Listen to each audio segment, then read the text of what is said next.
Welcome to the BuiltOnAir podcast, the variety show for all things Airtable. In each episode, we cover 4 different segments. It's always fresh and different, and lots of fun while you get the insider info on all things Airtable.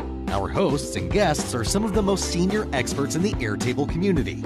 Join us live each week on our YouTube channel every Tuesday at 11 a.m. Eastern, and join our active community at BuiltOnAir.com. Before we begin, a word from our sponsor, OnToAir Backups. OnToAir Backups provides automated Airtable backups to your cloud storage for secure and reliable data protection. Prevent data loss and set up a secure Airtable backup system with OnToAir Backups at OnToAir.com. As one customer, Sarah, said, having automated Airtable backups has freed up hours of my time every other week and the fear of losing anything. Longtime customer David states, OnToAir Backups might be the most critical piece of the puzzle to guard against unforeseeable disaster. It's easy to set up, and it just works. Join Sarah, David, and hundreds more Airtable users like you to protect your Airtable data with OnToAir Backups. Sign up today with promo code BuiltOnAir for a 10% discount. Check them out at OnToAir.com. And now let's check out today's episode and see what we built on air.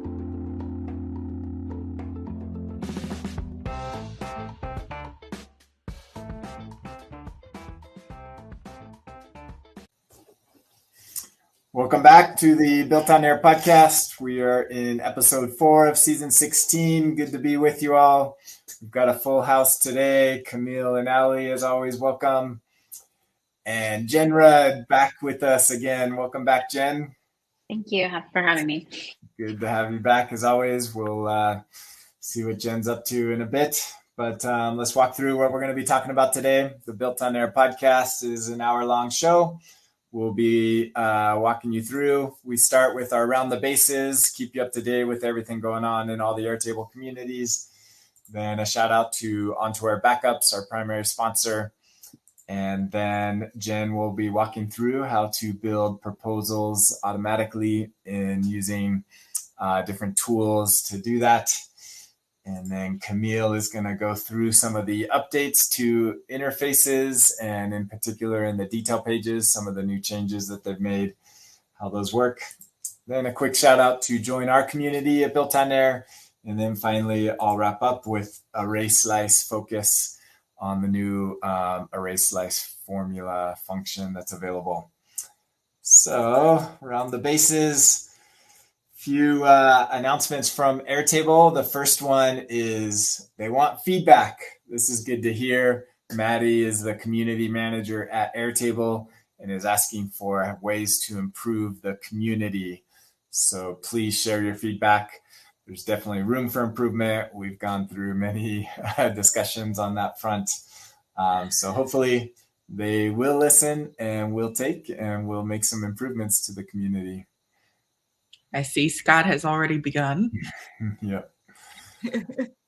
And Kavan as well. Mm-hmm. We'll see where it goes. Most of it is private. There's a link right there to fill out feedback. And so, yeah, please share your feedback to them. I think if they really are listening and want to make changes and improvements and put some more resources behind it, there is a lot of potential there for the community to grow and improve. Next one. I have a list. Who's already doing?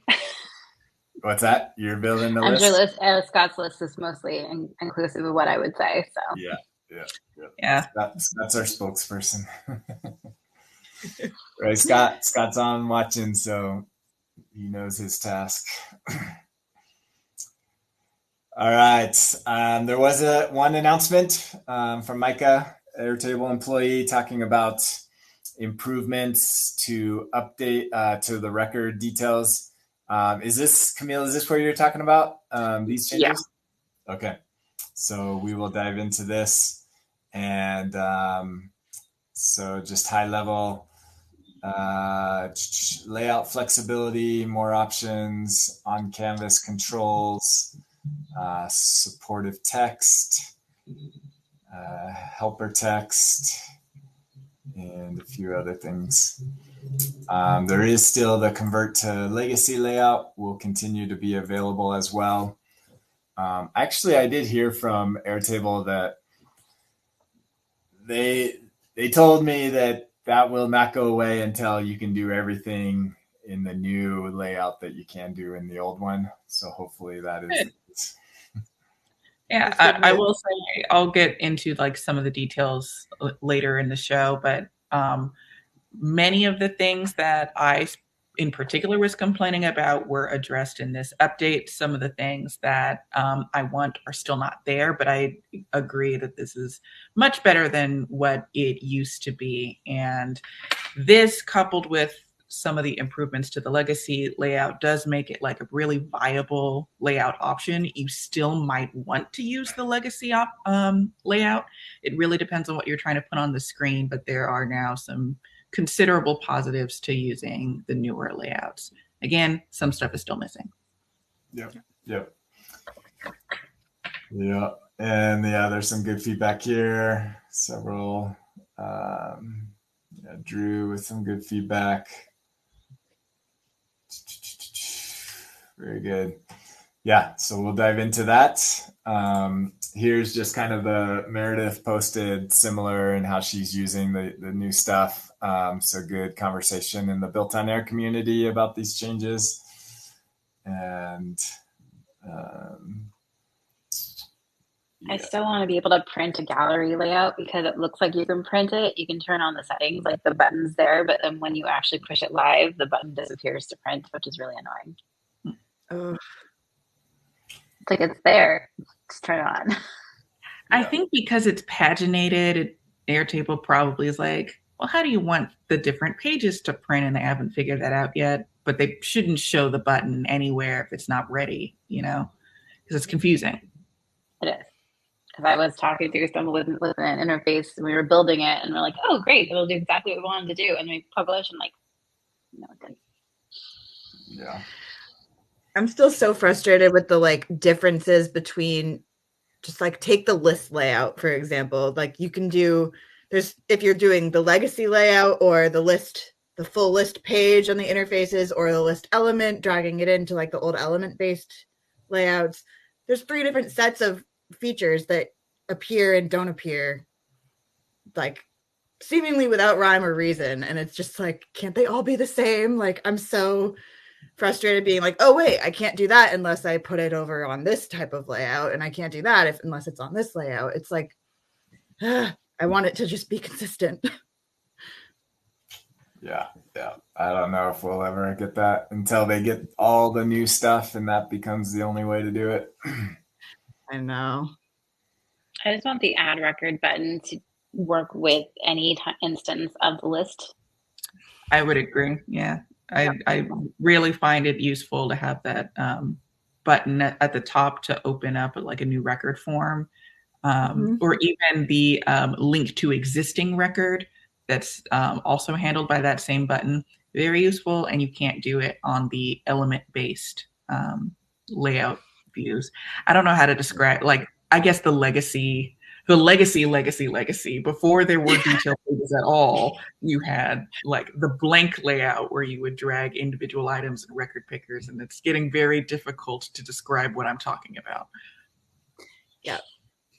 Yeah. Absolutely. Or when you have more than one action button, the other ones just disappear behind the 3 little dots. Yeah. I do not like that. And you can't add on top of that a little note that says click here to open the other buttons. You can't add any helper text to a list layout. Yeah. Yeah. Again, some stuff is still missing, which I'll get into. Scott, are you listening? Yeah. Add it to the list. Here's a couple. Scott, actually, we'll continue with the Scott theme, found a couple issues or nuances with Airtable. This one is in regards to different behaviors of the last modified time. So if you create a new record, it'll automatically set the last modified time, and it'll be the same as the creation time. If you do it through the API, it also behaves that way. If you use the CSV import extension, it will also do that. However, if you import new records into an Airtable by right-clicking on the table name and choosing to import that way, Airtable only records the creation time. It leaves the last modified time completely blank, which is interesting. Yeah. There's I don't trust, like, I use last modified time for reference purposes, but I would venture to say like maybe 1% of my automations have anything triggered off of the one record updated or when using the last modified time field. I just don't trust it. I try really hard to use when record matches conditions and kind of just trick it into having some sort of, if I can fit it into that window, I do, instead of using last time. I do remember, I didn't notice that it was inconsistent. I remember thinking like, oh, if I create a record, last modified will be filled in. And then I would flip-flop back and forth between, no, of course it doesn't get filled in. It wasn't modified. It was created. Of course it would be filled in because you are creating is a modification. And I couldn't ever remember which one is true. And it turns out it's because it's inconsistent. So now I don't feel bad. Yeah. I've also noticed if like you use button actions in Airtable to trigger automations, it doesn't log the person who clicked the button. It logs the automation as the last modified user, which is really annoying too. Right. Yeah, there's kind of like a little, if you're doing the last modified time of the entire record, but you could trick it to do, if you have a, if your button is triggering an automation, then that's different. If your button triggers a field, which then triggers an automation. Yeah, so like if you like check this box, and that person checked the box by clicking the button. Yeah, it's just annoying. Yeah, it is. Nuance. That is a good little trick though, because you can set the button to update a field and then set the automation off of that. So and if you use a checkbox instead of a single select, I often use a single select, but if you use a checkbox, it means you can force your users to only run the automation once, which is sometimes useful. Mm-hmm. Yep. Lots of little hacks there. Awesome. Here's another one Scott brought up in restoring records from the trash. Some unexpected behaviors. If you delete a record, then the record reappears in your base with the original created time and record ID. However, instead of reappearing with the original last modified time, it updates the last modified time to the time of the restoration. Mm-hmm. And so that can potentially cause, because that's going to re-trigger things if you are using, again, why Alli probably avoids that. Yeah, exactly. I get it. I can see why you might change the last modified to when it was restored. Mm-hmm. However, I can see why you wouldn't as well. So I guess it's like, what is the most expected behavior? I'm restoring a record.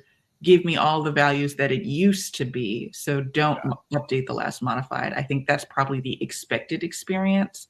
And so just sort of making that shift might make things less confusing. Yeah. Yeah, I think it's just having the fact that sometimes people really care about all the history of a record. Mm-hmm. And so when you're restoring it, obviously users need to be trained not to throw stuff in the trash. But if it is being trashed, what's how do we get that historical behavior and information?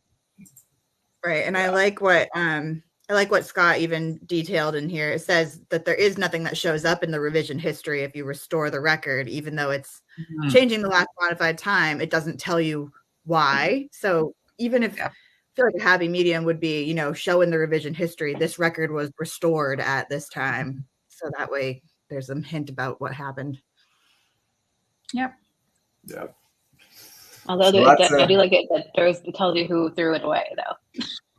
The audit trail is amazing. Yeah, and it would and it would be nice to show in the history that it was restored. And deleted. And, yeah. So I try and train people to delete records. Yeah. Right. You can turn that feature off, but you do have to do it table by table, which is annoying if you have a lot of tables and a lot of bases to manage.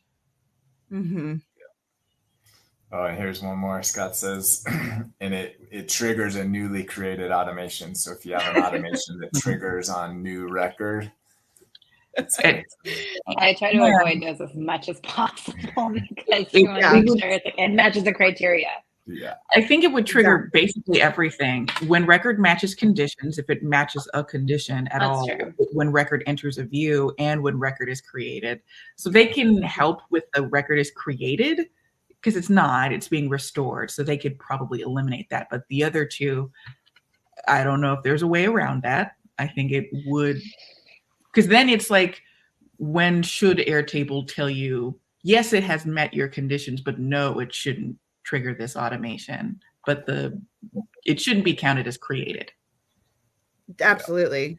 I mean, I try hard to, every time I make an automation, like I said, I always use when record matches conditions, and I have at least 2 steps after that trigger. One is to like perform the action, and then the final step is to go back and update that record in some way to say I did perform the action, whether that's like adding a timestamp or like changing a single select or a status.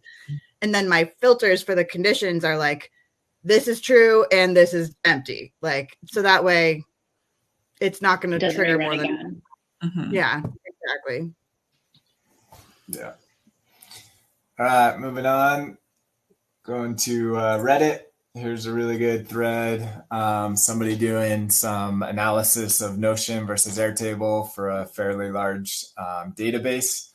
And some pretty good reviews. So this is somebody's pros and cons list of Airtable versus Notion, and they went through it and actually used both to kind of get a feel of how it would be. So they have 10,000 rows and get a pretty good overlay. Sounds like this person's leaning towards Notion, but felt it was sluggish, but they did like the experience better. I'm kind of moving away from Notion personally. Like we still use Notion. And at one point I was very heavy into Notion, but I'm using it less and less. Notion strikes me as a product that I wouldn't necessarily replace Airtable with, but supplement Airtable with. Like whatever you would use interfaces for, or you would use Page Designer for, I imagine you could do quite well in Notion and have things be editable and connected and all that good stuff and shareable. I do feel like one of the points in this thread is that scrolling through a lot of records in Notion is pretty laggy. Maybe in the future they'll do some performance enhancements, but Airtable is, I think, better for viewing like many, many, many, many records at once. And Notion is better suited for deep dives into a particular record, I think. Yeah, I would use Notion more like a more complex Google Doc than I would for a database. I would agree. Right. Yeah. Same with Coda. Yeah, Melanie's in our chat saying, just discovered Coda recently. Wow. So glowing. Yeah, I just recommended Coda to a client who thought Airtable was too databasey. It was more like a personal management. So I think Coda is a good app for that. Mm-hmm. But I think Notion is just like a nice Google Doc, personally. Yeah. And somebody, a Coda employee, actually created a sample database in Coda for people to check out and use to get a feel for large data set. I'm still not sure what the difference between Notion and Coda is. Like, to me, because I haven't used either with, to build any complete project with, it's a lot like saying Google Docs and Microsoft Word to me, and that like those are pretty similar in terms of products. And I'm sure there's like use cases where one is better than the other, and I just don't know enough about either to, ascertain which is which. Yeah, so I like Coda. Okay, yeah. Airtable plus Notion. Okay. Yeah. Coda I haven't picked up in a long time, but I know when I did, I built a couple of projects in Coda that fell apart because it just did not scale at all. This was years ago. So I've heard they've made many improvements to scalability since then, but like moving the same exact project with the same exact functionality into Airtable, some things were a little more difficult because Coda has a really nice like dot notation for formulas where you don't need to have these lookup fields and all these crazy things. But those also slow you down. But ultimately Airtable scaled. It's still up and running while the Coda projects failed after like a month. Yeah, it's like as a developer, like all of us that are builders, like it's enticing because you can do so much and mix and match and unstructured data. But sometimes there's value in structure and coming back to like the simplicity of every column is the same data type. I am let's now go through that life cycle. I'm so biased now towards structured data. I think because I work in such a large company that I want to always say this column is a number. It's a number and it can't be text. I don't care if you want text, use a different column. Validation. Right. Yeah. So that's it's enticing, Notion, but then you just it gets so unwieldy, like you're in this nest of different components. And I feel like Coda is the same. I haven't spent as much time in Coda. So it definitely is enticing that you feel like you can do everything you want, but then it gets too complex. Sure. Mm-hmm. Yeah. So anyways, good discussion there. Moving on to the table forums.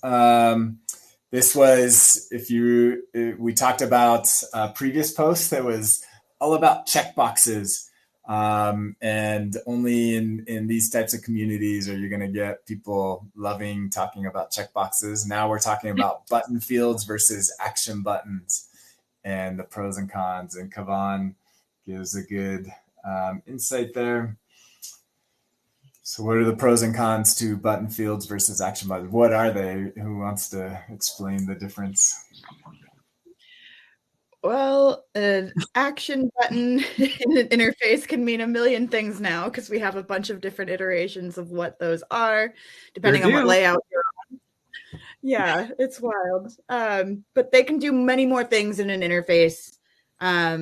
Whereas, as Kavan mentioned, a button field can only open a URL in an interface, which can be powerful and can be nice depending on how you're using it. But in the actual database, you can use the button field to do other things like run scripts, open page designer, stuff like that. But none of those actions are actually available when you're looking at it in an interface. So there's functionality available on both sides, and neither one of them are 100% available when in an interface, which is frustrating. It's you really gotta ask yourself first, what is it that you're trying to do with a button and where are you? And then that's going to determine what one you use, because there's not actually a whole lot of overlap between a button field and a button interface element. Like if you think of, if you use like Softer or, Glide or any other like portal, and you're importing your Airtable data into it, the button field there you can import and it's just going to be a URL. It's the same thing as an interface designer. None of these systems, including Airtable's own interface designer, talks to page designer. It doesn't talk to any of your extensions, really. It just sort of opens URLs. But the interface buttons perform actions. They can directly trigger an automation. They can go to a different page. They can use the URL from your button field and make it into a slightly different looking button with fewer color options. Strange, but you could do that. So if your button is just supposed to open a link, ask yourself what color you want to use. If you want to do everything else, ask yourself what you want that button to do. Right. And if you need a button for every record, like in a list layout, then you're going to need to use a button field. Yep. Because you can only have one action button at the top of the page or wherever. But the button field, yeah, exactly. So it might be nice if you have a button that's like, view website for this company or something like that, and that appears for every single record. That would be when I'd use a button field. Or if you need to link to an interface page in a different base, maybe, or something like that. Otherwise, you can just use the open record details, which is nice. There's a million things to talk about here. Yeah. I'm sure Kavan and Scott covered it quite well in this. Yeah. Yep. And it actually goes back into Coda, talking about the differences between how Coda. It's Coda, huh? Yeah. Kavan's definitely in the Coda. Bill's a big Coda fan, so there's definitely fans out there. So yeah, if you want to know everything there is to know, here's a really good thread on button fields versus action buttons. All right, last one or one more, also from the Table Forums community. If this is a nice little hack, if you're wondering, if you're trying to figure out like the size of your attachments inside an attachment field, you could extract that via script, but there's also a way you can do it as an automation. The automation will give you that information. So you see here in the screenshot, you can get the URL, the type of attachment, the thumbnail URL, or the size, and then you could then save that into another field to get the value. But I think this would you couldn't loop through all of them if you have more than one attachment. I think this assumes a single attachment. Yeah. I'm guessing it would probably have a comma separated list of all the sizes. Yeah. Maybe. Well, could you do a never mind, that's complicated. I was going to say you could try and do like a repeating group without a script. You could use a script, obviously, but if you did a repeating group and use that size as the list, I wonder if you could do something weird. Nah.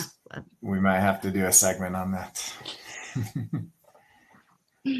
See how that works. Yeah. Anyways, good stuff. If you're looking for attachment size, that's a good way to go. Script would probably be easier for me, but yeah, it's an option there.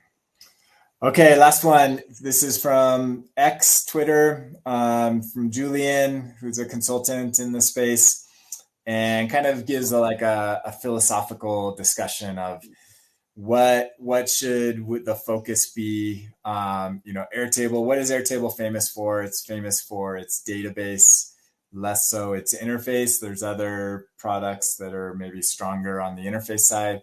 And so he's basically giving an argument that, an argument that you should focus at the database and kind of go database first as you're viewing things instead of getting too fancy with the interfaces.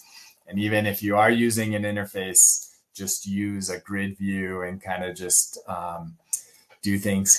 His argument was if you're thinking interface first, sometimes you have to do things at the data layer to make your interface work. But his argument is make sure your data structure is correct and then deal with the ramifications from there. Thoughts on different approaches?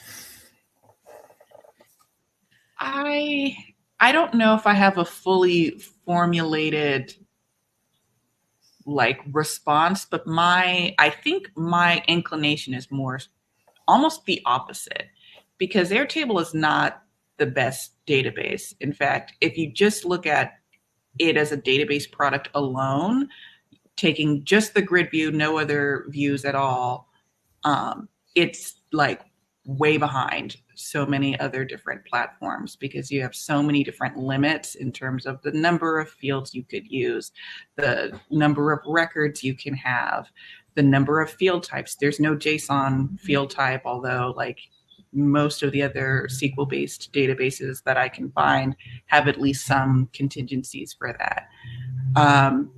Airtable's not really a database product. It's more like it wraps together a backend as a service as well as a user interface on top of it. And then on top of that, they have Interface Designer, which is basically an app builder, and they have an automations layer. I think as a whole, that really is their strength, which is why they keep pushing the connected apps platform marketing pitch, because really that's what it is. A lot of their competitors do like 2 of the 3 things Airtable does better, but they don't do the third thing at all. Yeah, that's a fair take. Mm-hmm. So, anyways, we'll wrap up there with the round the bases. I will say on this note, there is likely an announcement coming from Airtable that might actually probably be counterintuitive to Julian. It probably goes against what Julian is preaching here. So we should see something maybe later today. We'll talk about it next week, but it does kind of touch on this vein. So little teaser there of Airtable news coming. All right, let's talk about backups. Make sure ontoair.com is your place to go for your backup needs. It will help you follow best practices with your data and make sure that you have your data stored outside of Airtable. We support Google Drive, Box, and Dropbox to back up all of your data and your attachments, and coming very soon, your schema for your base schema fields, and including formula fields that's now available. So that is coming very soon, and lots of new features we're working on for backups. So stay tuned for that, but check us out at ontoair.com and sign up. You can use the code BuiltOnAir to get a discount to backups. All right, we're now going to learn about proposal generation with Jen. Share your screen. There you go. Awesome. So I built something similar for marketing clients where we, build brief generators. So we basically get information into Airtable, and then it will generate a Google Slides brief so they can start working on briefs. But I actually came up with a solution about a week ago because I was finding out that we needed a lot of proposals written very quickly. So it was also helpful to kind of, as you're talking to clients and on sales calls, making sure that you're gathering the right information so that you can quote effectively. So what I did was I created a fill out form, which we used to kind of capture the information for a proposal. And we started using fill out forms first because you can add more information into Airtable. Like when you have other information, it'll let you add questions and so forth, but it integrates directly with Airtable, so there's no lag time. We don't use like third-party services, and like you can see here, we added an extra field or another option, and it creates that new option as a drop down. So it's kind of cool. But basically, the reason why we have this form is because we want to generate a proposal programmatically from details in Airtable, but we want to make sure that we use what I call an interface, which is not the same as Airtable interfaces, to make sure we capture the information in a way that makes sense and that it's organized. So we use forms generally for clients and just internally a lot, just to make sure they're not missing information. So this is a fill out form that we set up, and it's nice because it tells you when you mess up, and you get a little confetti, which is great. And then you'll see it come into our Airtable interface. So what we do here is that we go in the interface, we can see all the information needed for the proposal, and then start writing the proposal.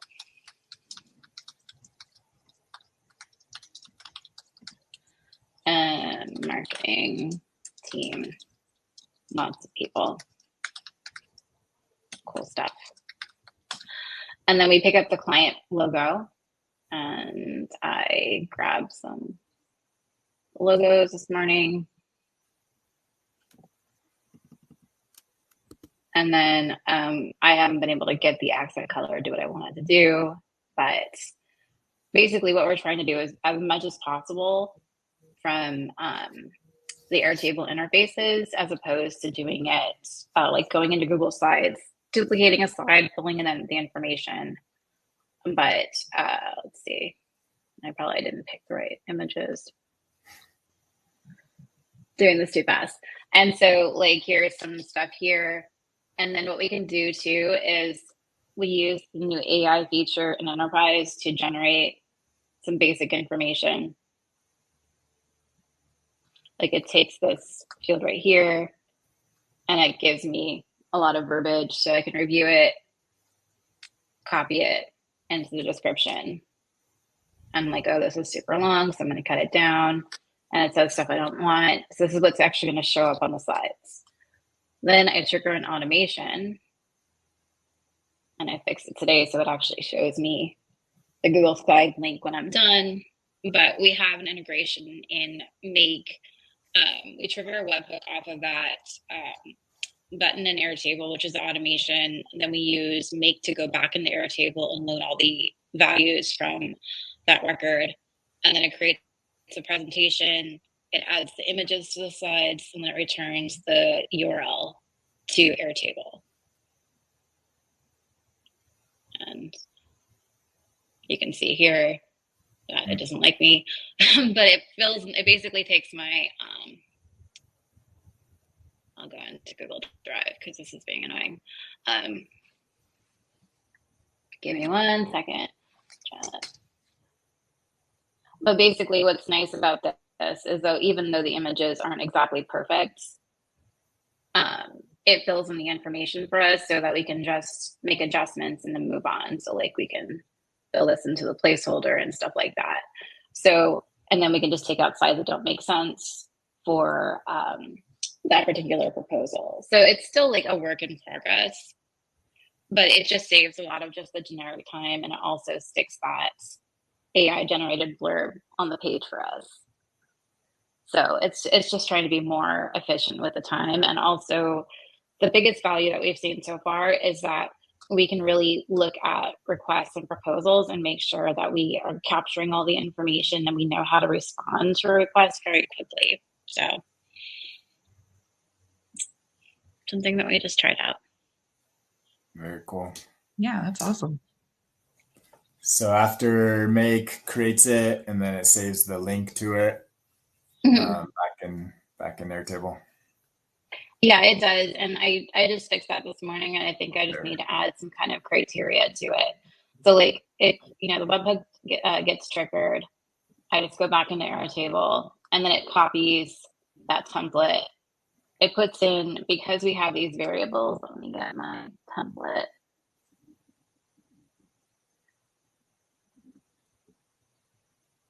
It has these curly Q bracket placeholders.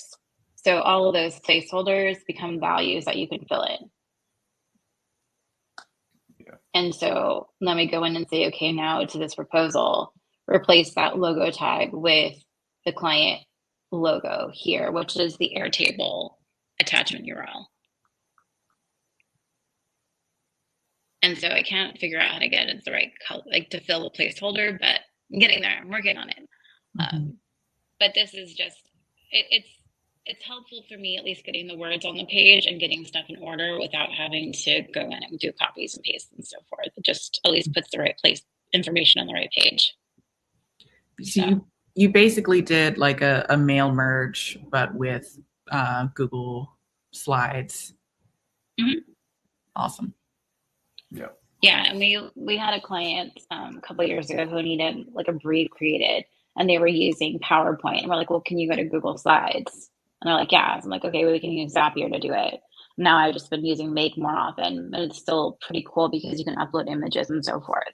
But it's nice because it's a mail merge, but it's a fast mail merge that you still have to edit, but it's not as time consuming. There was this really cool tool that also did this called OnToAir, but it unfortunately went away. Since that tool went away, I had to figure out how to trigger it myself. And like I started using it with documents, and it works. Like we were using like the before I was like, well, I can just do this in the interface. We were using document to like get like the proposal into a page and stuff like that. The problem is sometimes we need to make edits. Like it's like Page Designer. You still have to make a little bit of edits and so forth. So having it in an editable process like the Google Slides is really helpful. And I think nowadays just putting it in a deck, people like to communicate with decks. So there's a deck. Yep. Mm-hmm. Awesome. Thank you for sharing that. Very useful. That's a pretty common use case of Airtable, using it for proposals, legal contracts. Yeah, because you can kind of do similar with Google Docs. And so we use that approach quite often. Yeah, and the Airtable automation for Google Docs is okay, but it's kind of inflexible. So I find the mail merge aspect also allows you to better format. Yeah. Yeah. Yeah, similar. All right, let's move on. Interfaces with Camille. Share your screen. There you go. Well, here we are again. Back in July. So, it's been a couple of months, but in July, Airtable updated the detail pages for Interface Designer and added a bunch of stuff and took a bunch of stuff away. And I wrote quite a lot about what they were like, and I continue to write a lot and more and more and more and more, basically. And it keeps going, of just stuff that I noticed and stuff that I hope that they improved. And they have made some adjustments, I think October 17th or so. So here's the same detail page that I used for that, just extreme detailed response. And I'm just going to go over some of the things that are different. Now I'm comparing the July detail pages to October detail pages, not to the legacy layout. We all know what the legacy layouts are like. So one of my frustrations with this particular layout, you can see I have these three similarly designed fields, and the July detail pages were very rigid in terms of, for full page layouts, it was 4 columns across. For 3 page, for the side panel layouts, it was 3 across, and you couldn't control if I wanted a line break, if I wanted all of these to align. I didn't have that option. Well, now I do. I just sort of can drag and drop, and that's great. And then that's the first thing. The second thing is that it was difficult to add items between each other. Again, it was like one long list of records that arranged itself into a series of rows. Now you can have like control over, if I want to put this record in between or this field in between, I can. And if I want to get rid of it, I just click on it and hit delete. And you can see the columns are automatically adjusting. Technically, this should be 2 across. I'm unsure what its deal is, why it wasn't auto-adjusting, but if I rebuild that row, it will probably, you can see it's now stretching full across, and it will divide itself until it gets to its maximum of 4 things the more I go. So you can see I now have 4 things across. They've all adjusted their width, and I can't add any more next to it. If I start taking things away, this row will adjust itself, but these remain the same. So that's an improvement. You can now have within a group different amounts of columns in a different row. The other thing, these used to be called sections. They're now called groups. You can see the default title was my first section. It's now a group. That's very minor. Something that's also somewhat minor but appreciated, you can now apply a background color to the group. When I say a background color, I mean a single background color. It's light gray. You can't do any other color. So, I mean, why? I don't know, but hey, now you can make this gray. So that is helpful for breaking up these pages, but it is, again, I find it strange that you can't do the light versions of the other colors. But they built it in, the functionality, so maybe one day they'll add in the other colors. Who knows? I'm going to turn that off. What you can also do, if I were to click on any individual field, you can now have helper text. What's nice about the helper text is that it's rich text, so I can have like a bulleted list here that says stuff, more stuff. And that's useful if you have to explain what your fields do. My preference for helper text a lot of the time is to put it next to the field rather than between the title and the field content. But I can put this here, which is helpful. Again, it's not quite there, but it is a considerable improvement, especially because it's rich text. So, we're able to add like a direct link to something related to that field and that field alone. I'm going to turn that off because I don't need it. The other thing, with July detail pages, you could have linked records appear as pills and cards, but you could also have them as any of the other Airtable view types other than Gantt, because Gantts don't exist in Interface Designer. One of my major complaints is that it's so narrow. For regular groups, you can't have it expand across the full width, but for linked record groups, you can. So it's just this toggle show as full width, and it does what you expect it to. It becomes full width. I find it strange that I could do it for that, but not the regular field groups. But I don't make the rules. I'm just reporting what's new.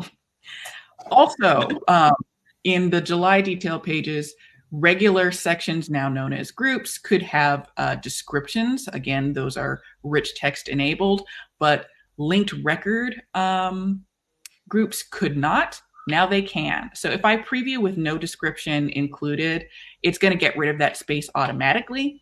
But if I start adding one here, it will appear. So that's nice. Now you can describe what your linked records are. And again, once more with feeling, they allow for rich text.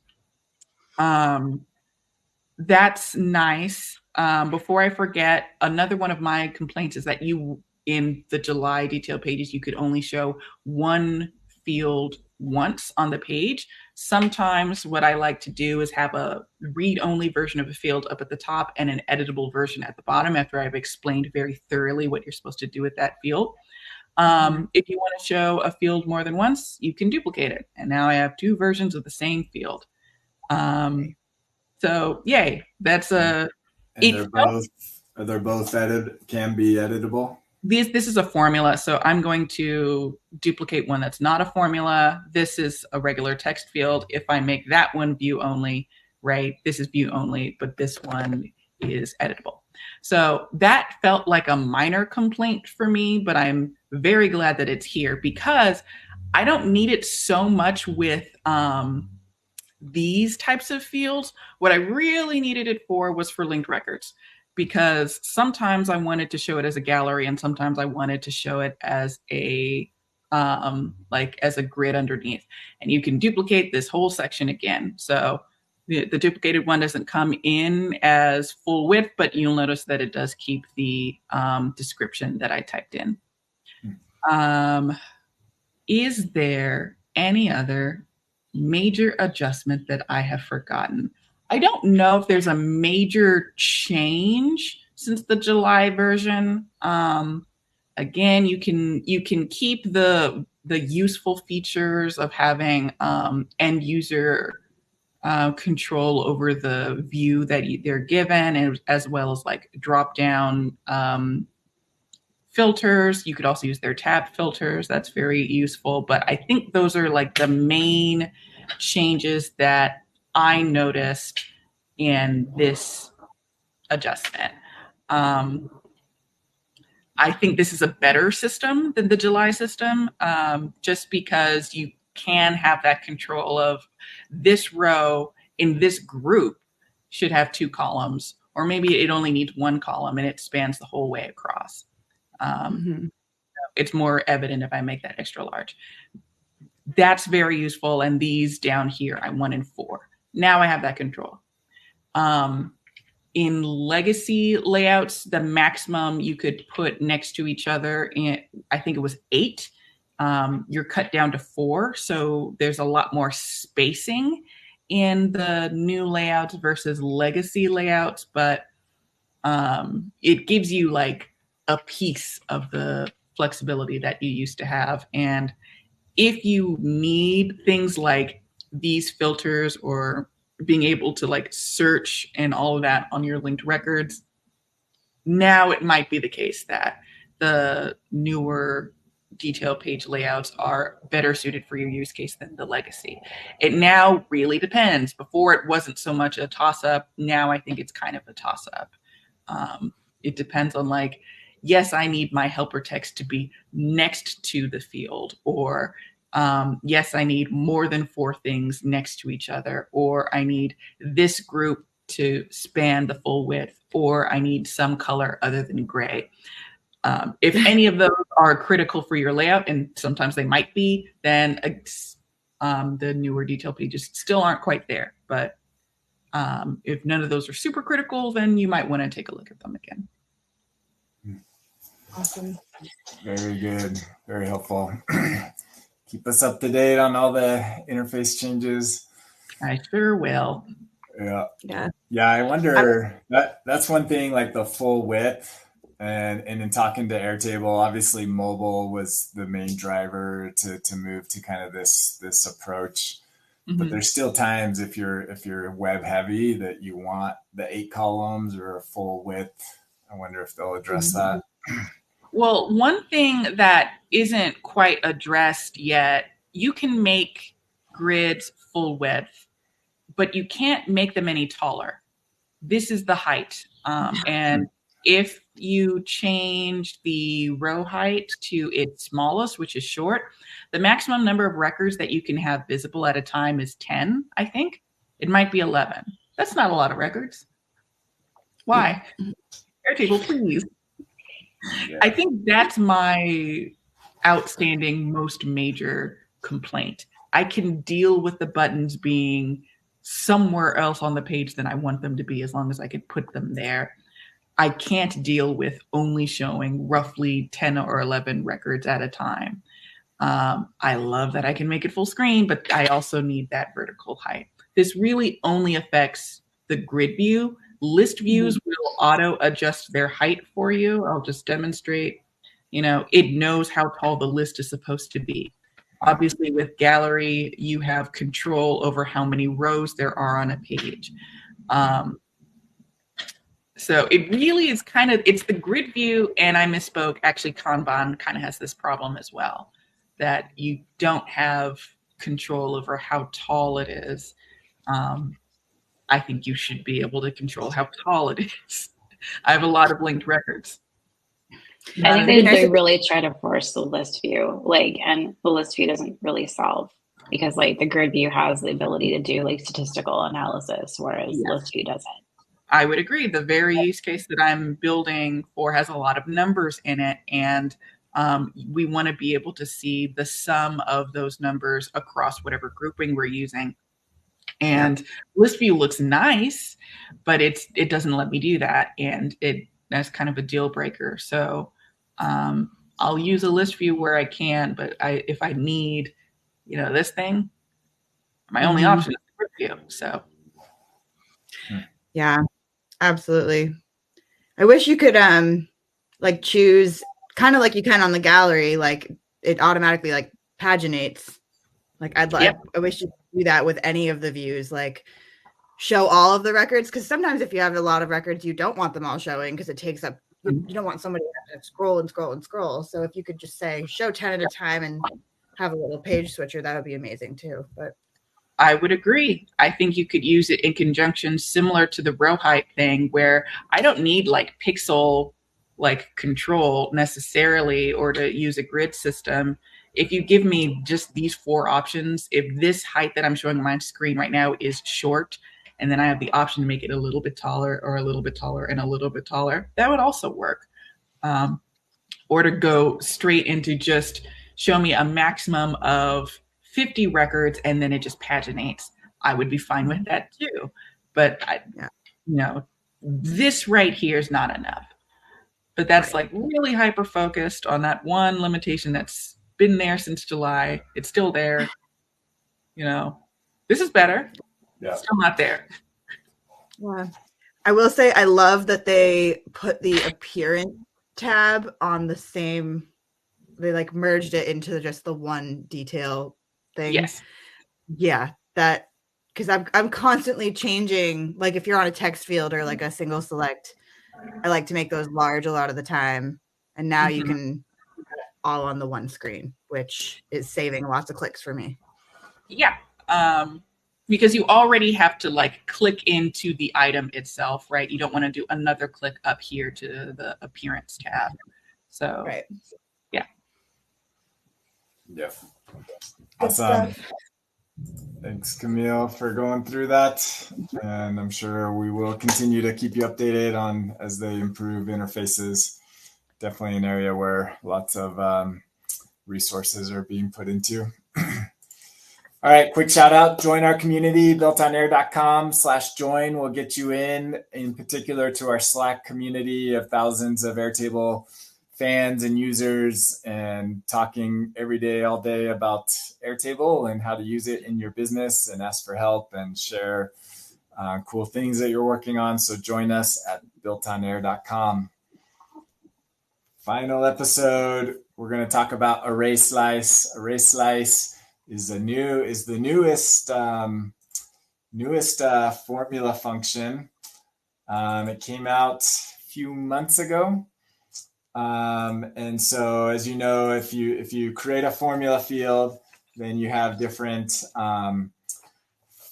functions in here, and there's a few. These have been here for a long time: array join, array unique, array compact, and array flatten. And then they added array slice. And if we click on that, so it returns a subset of the array from the start index number, starting from 1. So it's 1 based instead of 0. If you're a developer, you may be familiar with starting at 0. These make it start at 1. And then optionally specify an end index to stop. So that's the index of the last element that you want.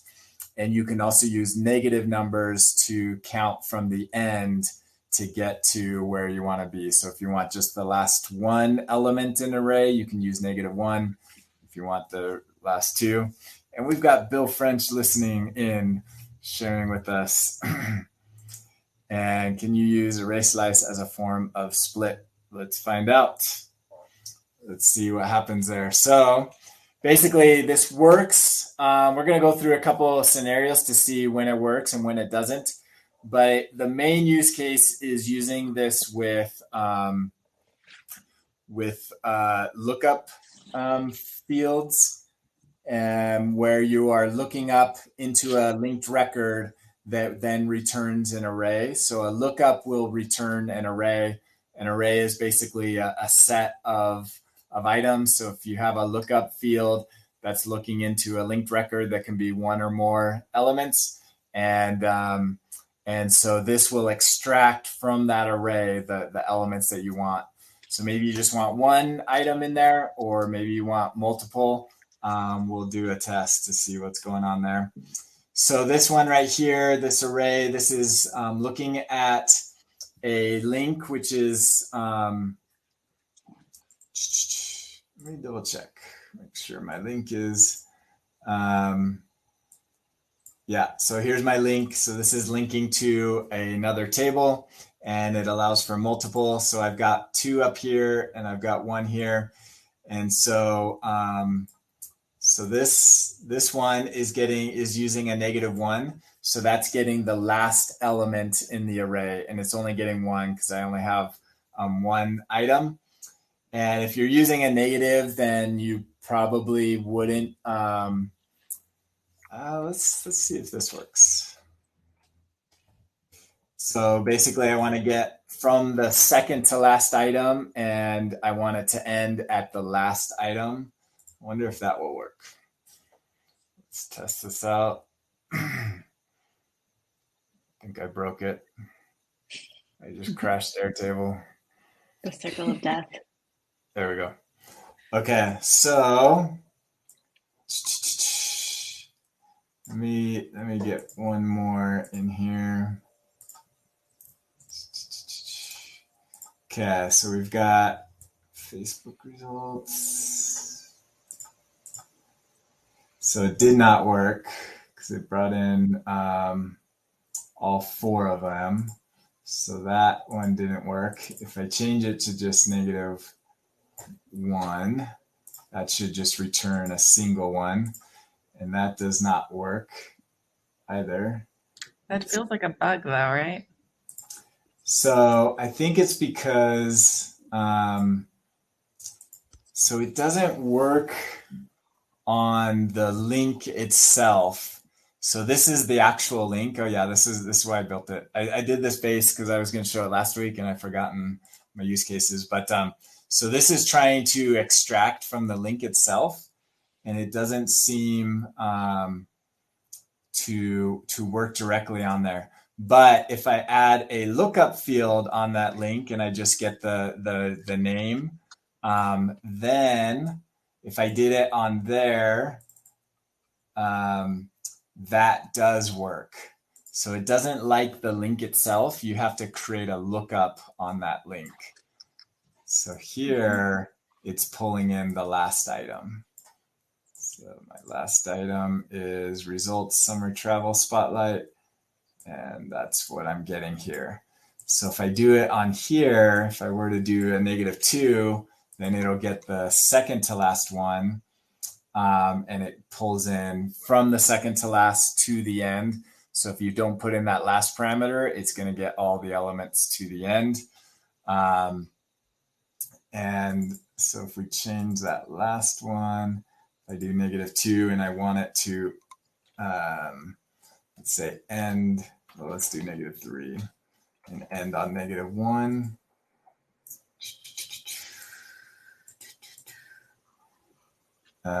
Actually, I probably want to end on -2. See if that works. Okay, that does work. Okay, so you can play with the negatives, but the main thing is if you do it on the actual link, it doesn't give you that index of the links. You got to create a lookup on there. And so you can do things like, let's go back to, so if we want to start on the first one and end on the second one, you could do 1, 2, and that will give you the first and the up to the second. So some of these only have 1, so it's only returning the first one. Let's look at this guy. Yeah, this is just looking at the second one. So let's answer Bill's question. Let's see if we can slice a text field. So in some programming languages, it can treat, like in JavaScript, you can treat a string as if it was an array and kind of split that string where you have one element for each character. Let's see what happens if we try to slice the text.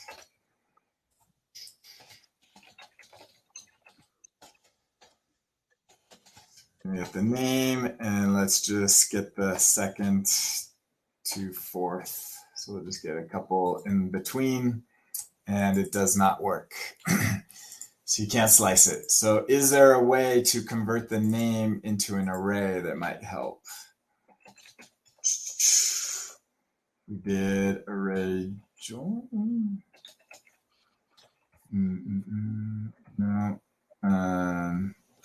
Is there a string to array function? There isn't, is there? I don't think so. Right. No, just fun. Because array join goes to a string, puts an array in. Yeah. Yeah, so there is no split. So that's a very common. Bill French has been asking for it from day one that it needs to be there. And what's odd is they clearly, some developer said we need an array slice in here and added it. That's probably, if I feel like this is like the only new function that's been added in a long time. So I don't think they have a dedicated team building functions because they don't come out very often, but array split would definitely be one to add. Mm-hmm. The other one is attachments. It does not like attachments. I was hoping to extract something from the attachment. It converts the attachments to strings, and so it puts like the name and the URL in parentheses.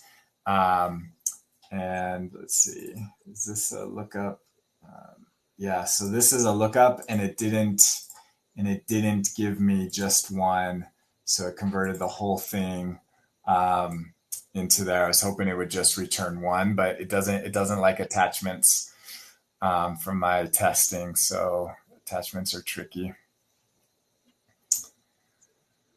So that is Array Slice. Any other experience using Array Slice? I haven't had to use it yet. Yep. So you can use that. Same, Jen? Yeah, I'm sure I had some use case for it a year ago, but we solved it with the formula for it. Very good. We're over time, so we'll end there. But Jen, tell people where they can find you. You renamed, right?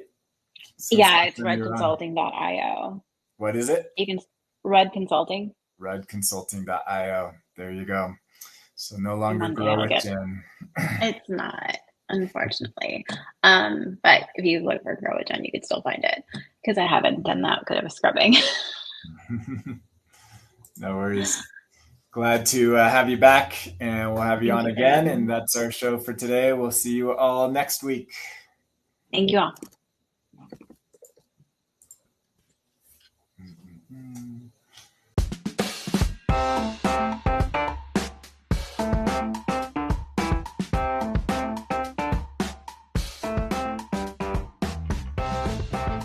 Thank you for joining today's episode.